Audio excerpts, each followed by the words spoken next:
Di sebuah desa kecil bernama Pajarakan, yang terletak di pinggiran hutan lebat, masyarakat hidup dengan damai dan sederhana.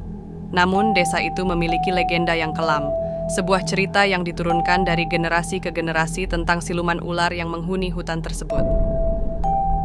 Pada suatu malam yang kelam, ketika angin berdesir melalui dedaunan dan suara hewan malam menggema, seorang pemuda bernama Bima memutuskan untuk menjelajah hutan.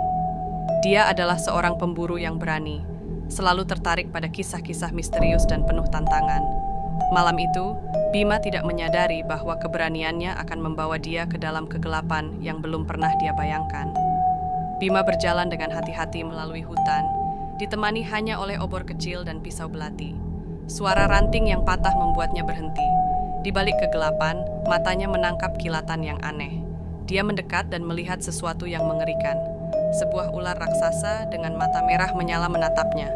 Sebelum dia bisa bereaksi, ular itu lenyap dalam bayang-bayang, meninggalkan Bima dengan perasaan dingin di punggungnya. Malam itu, Bima tidur dengan gelisah. Dalam mimpinya, dia melihat sosok wanita cantik dengan mata merah seperti ular yang menatapnya dengan penuh dendam. Wanita itu mendekatinya dan berbisik, "Kamu telah memasuki wilayahku. Kamu akan membayar harga yang mahal." Bima terbangun dengan keringat dingin mengucur deras. Dia merasa mimpi itu terlalu nyata.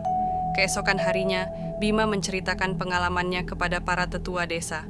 Mereka mendengarkan dengan cemas dan bercerita tentang legenda siluman ular, yang konon adalah jelmaan seorang wanita yang dikutuk karena keserakahannya berabad-abad yang lalu. Wanita itu dikenal sebagai Nyi Roro Ular, yang mengutuk siapa saja yang berani memasuki wilayahnya.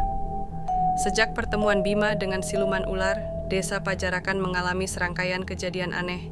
Ternak hilang tanpa jejak, tanaman layu mendadak, dan penduduk mulai merasa ketakutan tanpa alasan yang jelas. Malam-malam di desa menjadi penuh teror dengan suara desisan ular yang terdengar di sekitar. Bima merasa bertanggung jawab dan bertekad untuk mengakhiri kutukan itu. Dia mengunjungi seorang dukun tua bernama Mbah Gendeng yang tinggal di ujung desa. Mbah Gendeng memberikan Bima sebuah jimat dan mengajarinya mantra untuk melindungi diri. Dia juga memberitahu bahwa satu-satunya cara untuk mengalahkan siluman ular adalah dengan menemukan keris sakti yang tersembunyi di dalam hutan. Bima, dengan tekad yang kuat, memasuki hutan kembali. Dia melewati berbagai rintangan dan ancaman yang menghadang, termasuk ilusi menakutkan yang diciptakan oleh siluman ular untuk menyesatkannya. Namun, berkat jimat dari Mbah Gendeng, dia berhasil sampai ke sebuah gua tersembunyi di dalam hutan. Di dalam gua itu, Bima menemukan keris sakti yang berkilauan dengan cahaya mistis. Saat dia mengangkat keris tersebut, siluman ular muncul dengan wujud aslinya yang mengerikan. Pertarungan sengit pun terjadi. Dengan keberanian dan kekuatan keris sakti, Bima berhasil menusukkan keris itu tepat di jantung siluman ular. Jeritan menyakitkan memenuhi gua saat siluman itu berubah menjadi abu. Setelah kejadian itu, desa Pajarakan kembali damai. Penduduk merasa lega, dan Bima menjadi pahlawan di mata mereka.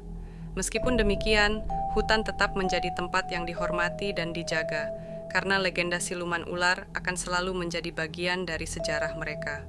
Bima menyadari bahwa keberaniannya tidak hanya menyelamatkan desanya, tetapi juga memberikan pelajaran penting, bahwa setiap tempat memiliki misteri dan kekuatannya sendiri, dan kita harus menghormatinya. Legenda siluman ular tetap hidup di desa Pajarakan, sebagai pengingat bahwa kegelapan dan terang selalu ada berdampingan, dan keberanian akan selalu menjadi pelita dalam kegelapan.